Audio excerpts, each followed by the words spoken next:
Ребят, много у кого бывают проблемы, что начинают скрипеть тормоза в редких случаях, в очень частых случаях, я бы сказал, гудеть как паровоз.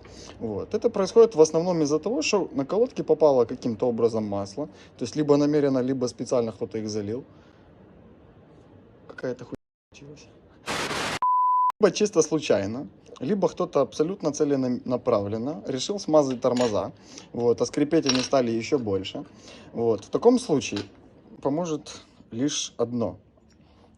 Вот.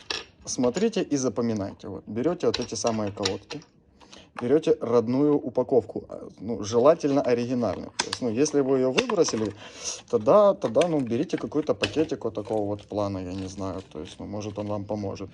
Вот.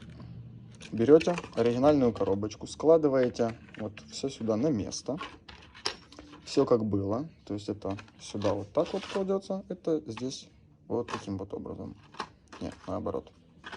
Закрываете вот, и направляетесь в сторону того, что есть абсолютно в каждом доме. Это мусорное ведро. Выбрасываете их вот туда.